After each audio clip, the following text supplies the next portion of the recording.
বন্ধুরা, ভারত এমন কিছু সন্ধান পেয়েছে যা পুরো মার্কেট আলোড়ন সৃষ্টি করেছে। আর এর ফলে এত ফায়দা হবে যা শোনার পর আপনারা নিশ্চয়ই ভাববেন এটা ভারত কেন আজ থেকে 20-30 বছর আগে আবিষ্কার করলো না। আর এমনটা বলার কারণ হলো এই যে আবিষ্কার হয়েছে সেটা ভারত সরকার, ভারতের অর্থ ব্যবস্থা, ভারতের ইম্পোর্ট এবং ভারতের চাষিদের জন্য এতটাই ভালো যে আপনারা শুনলেও হতবাক হবেন। ভারত কি এমন জিনিসের সন্ধান পেয়েছে, চলুন বিস্তারিত জেনে নিই। তো বন্ধুরা, যদি আপনি একটা চাষি পরিবার থেকে বিলং করেন বা কখনো কারো চাষের জমিতে গিয়ে থাকেন তাহলে একটা জিনিস নিশ্চয়ই দেখেছেন, আমাদের এখানকার কিষান দু ধরনের ফার্টিলাইজার প্রচুর পরিমাণে ব্যবহার করে। প্রথমটা হলো ইউরিয়া এবং দ্বিতীয়টা ডিএপি অর্থাৎ ডাই অ্যামোনিয়াম ফসফেট। আর সেগুলো চিহ্নিত করবেন কিভাবে, তো জেনে নিন। ইউরিয়া থাকে সাদা বস্তায় এবং ডিএপির বস্তা হলুদ কালারের হয়ে থাকে। আপনারা নিশ্চয়ই এগুলো খেতে দেখে থাকবেন। যেহেতু ভারত কৃষি প্রধান দেশ, তাই আমাদের এখানে এই দুটো ফার্টিলাইজার প্রচুর পরিমাণে ব্যবহৃত হয়। এমনকি যে ডিএপি থাকে, যাকে শর্টে ডাইও বলা হয়, সেটা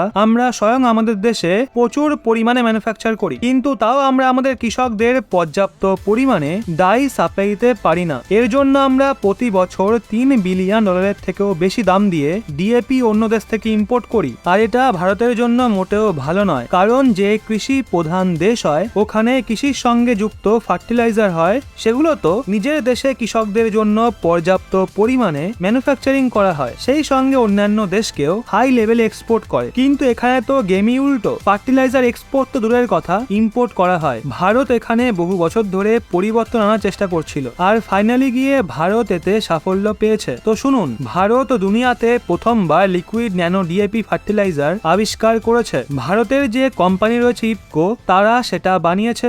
আর গোটা বিশ্বে ভারতই একমাত্র দেশ যে প্রথমবার এটা বানিয়ে দেখালো। কিন্তু এই লিকুইড ন্যানো ডিএপি আসলে কি? আসলে এটা এক প্রকার ডাই বলতে পারেন, কিন্তু এটা লিকুইড ফর্মে রয়েছে। আর এর ফায়দা হলো, যেখানে আমাদের কিষান এখন ডিএপি ব্যবহার করে সেটা 45 থেকে 50 কিলোগ্রামের পুরো একটা ব্যাগ হয়ে থাকে। আর যতটা কাজ ওই 50 কিলোগ্রামের ব্যাগ করে ততটা কাজ এই হাফ লিটারের বোতলই করে দেয়, মানে 500 ml এর বোতল ওই কাজ করে দেবে। লিকুইডের ফায়দা হলো যেটাকে খুব সহজে ফসলের ওপর স্প্রে করা যায়, যার জন্য কাজ আরো দ্রুত হবে। দ্বিতীয় ফায়দা, কিষানদের আয় বাড়বে। কিভাবে? আসলে 50 কিলোর যে ব্যাগ হয় সেটা দামও অনেক বেশি, যেখানে এই হাফ লিটার বোতলের মূল্য অনেক কম হবে। তাছাড়া 50 কিলোর যে ব্যাগ থাকে সেটাকে ফ্যাক্টরি থেকে ওয়্যার হাউসে নিয়ে আসা, তারপর ওয়্যার হাউস থেকে যে ছোট ছোট সেলার থাকে তাদের কাছে অবধি পৌঁছানো এবং তারপর চাষিদের ক্ষেত পর্যন্ত পৌঁছানো। এর ফলে টোটাল ট্রান্সপোর্টের খরচা অনেক বেশি হয়, সেখানেই ছোট বোতলকে ট্রান্সপোর্ট করা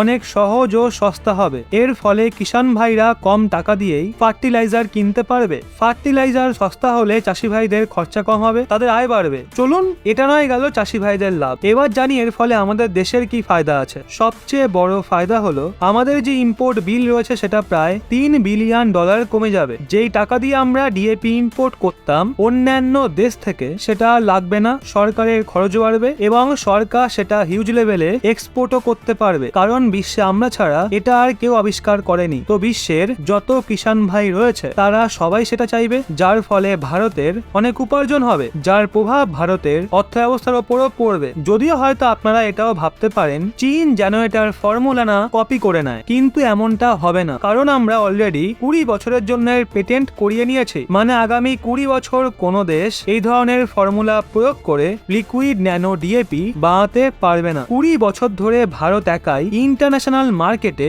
রাজত্ব চালাবে। এবার প্রশ্ন, আমাদের চাষি ভাইরা কবে এটা হাতে পাবে? তো দেখুন, ভারত সরকার 26 এপ্রিল 2023 এটাকে লঞ্চ করে দিয়েছে এবং ধীরে ধীরে এটা সমস্ত ইফকো সেন্টারে আসা শুরু হবে। আপনারা আপনাদের নিকটবর্তী ইফকো সেন্টারে গিয়ে বাকি তথ্য জোগাড় করতে পারেন। তো বন্ধুরা, এই আবিষ্কার নিয়ে আপনাদের কি মতামত নিচে কমেন্টে অবশ্যই জানান।